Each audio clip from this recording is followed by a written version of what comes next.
remains unique in many ways. While it is not the only novel vision of modernism at the time, its organic architecture goes against the trending international style. Its towers intentionally slanted, its roof ostensibly removable, its construction techniques novel, and its overall image very modern. It was, and still is arguably, the most innovative building in Montreal. Much activity was taking place in Montreal by the end of the 1960s. Whether it was a successful exhibition or a series of terrorist attacks, the city was seemingly getting no rest, and that was not subject to change in 1970 when, during the 69th International Olympic Committee meeting, the city was awarded the rights to the 1976 Olympic Games. The tremendous significance of the event for both Montreal and Canada, as it was for the first time that the country was hosting the world's most important sports competition, called for substantive measures.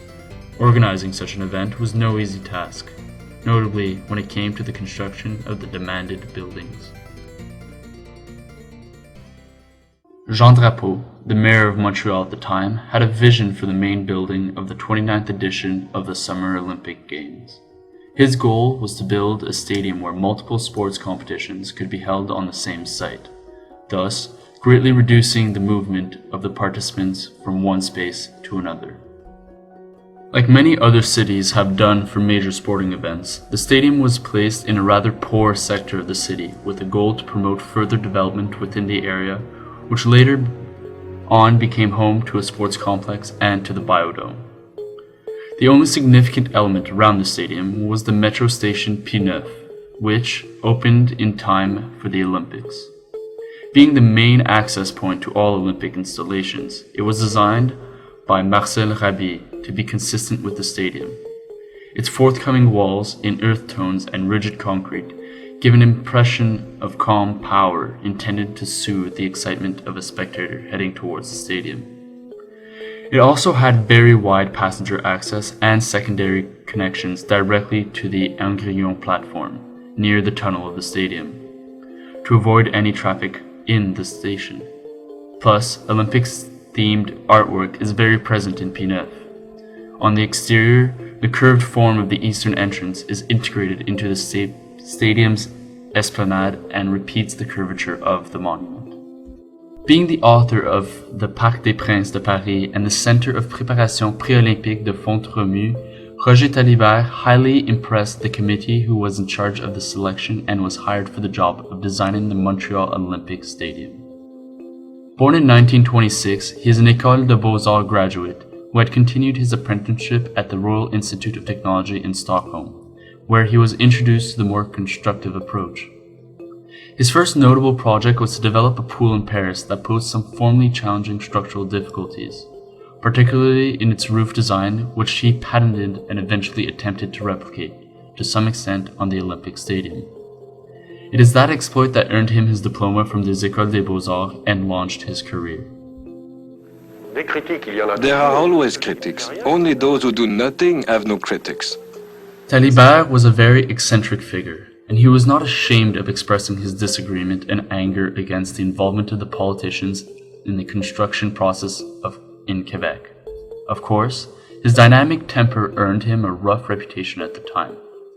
He was often criticized of being disrespectful towards Quebec and being oblivious to the local construction techniques. His views were radical, which certainly played in favor of the innovative aspect of the stadium. His philosophy is that sport is directly linked to the performance, which imposes the application of novel architecture shapes and the use of singular material. He favors organic shapes like curves over straight lines. That said, his architecture can derive from very complex mathematics as well as very lyrical forms, often inspired by marine biology. Furthermore, he claims that genuine modernism does not exist, that people are still reusing old Roman styles. Because it is the most expensive structure of its kind on Earth, 10 times the cost of the Houston Astrodome. And even though they're working day and night now, it might not be finished on time. The creator of this... The stadium broke ground on April 28, 1973, and was opened on the 17th of July, 1976 for the Olympic Games. However, it was not until 1987 that the tower and roof were finally complete. It was built from about 12,000 prefabricated components. As it stands, its tower is 20 stories tall, or 175 meters high, and the view from the top floor is breathtaking.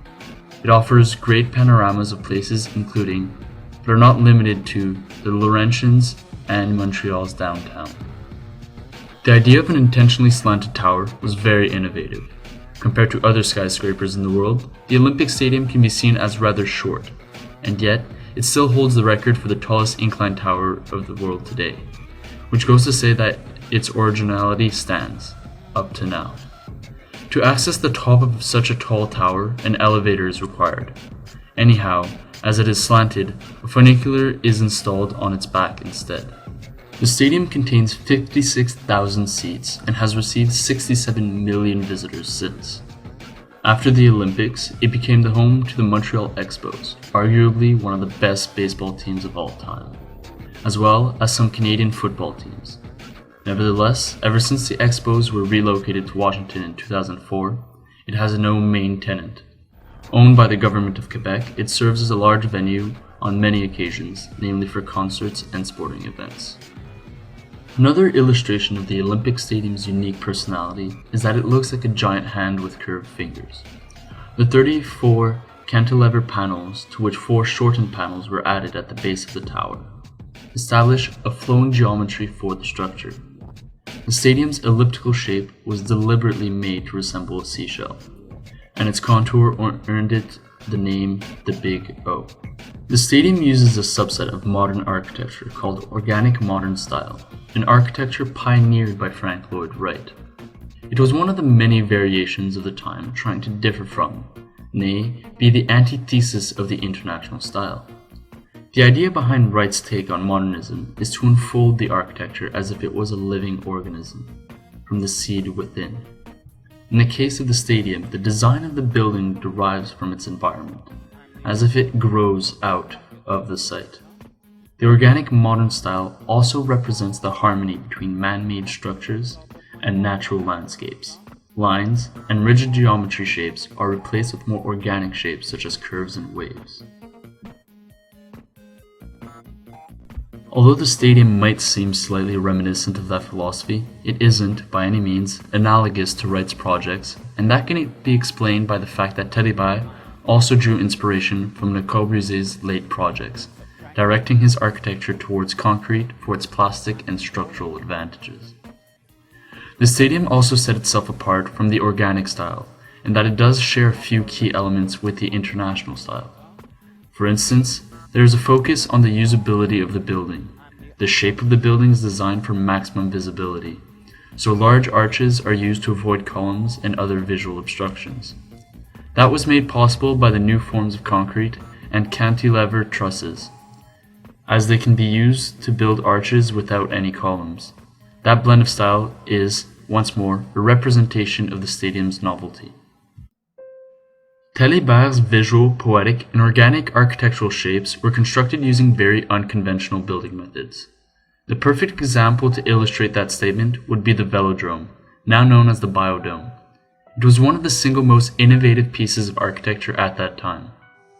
The shell of its self-supporting roof darts out from a single bearing point, dividing into 3 covers that rest on 3 additional bearing points. The 3 covers of that roof are joined together by 2 triangular-shaped sections, creating an exceptional vista from above. Additionally, Roger Tellier succeeded in innovating construction techniques while building the stadium. It was the first time an integrated approach for pre-stressing and post-tensioning concrete had ever been used. He also resorted to the use of structural textile, which had never been done before in such a context. Regarding Mayor Jean Drapeau's vision of a condensed multi-purpose stadium where all the Olympic events would take place, everything had to be linked.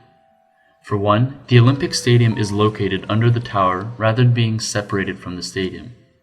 Furthermore, for the first time ever in the world, the cycling events that usually happen outdoors took place under a roof in the Velodrome, situated at the base of the tower. Because of the Olympic Committee's restrictions, the competitive events had to take place in an open-air stadium. That led to one of the most expensive decisions taken in the whole process, the inception of a removable roof above the stadium. It appears that the prodigious innovation comes a very spicy price tag. In this regard, the cost of the Olympic Stadium was much higher than the architect's initial estimate. A year before the Olympic Games, the cost of the building exploded from $486 million to $612 million. The Velodrome, on the other hand, was supposed to cost $57 million and ended up costing a total of $75 million. In the same year, the construction workers went on strike, partially due to the requirement to use new construction methods that they were not familiar with. It delayed the construction of the stadium significantly. Out of the 34 arches, only one was placed in time. 1,300 workers worked day and night, but the stadium was not fully ready for the Olympics. The roof and tower wouldn't be complete until 11 years later. Another problem French engineers encountered during the construction of the stadium was that the base of the tower lacked 30% of the intended concrete. If the tower was completed, its base would have split and destroyed the stadium. As a result, they finished the tower in concrete reinforced by steel rods, lighter materials, rather than entirely building it out of concrete, as it was originally planned. After the Olympic Games ended, the government was questioning whether sticking with Talibert's original plan was the right decision. The Quebec Liberal Party opted for a fixed roof which would cost no more than $15 million. On the other hand, Minister Charon from the PQ wanted to finish the stadium like the architect had intended it. In other words, to finish the tower and build a retractable roof. As the parties took turns coming into power, the plans were constantly changed over the years, which sparked a lot of attention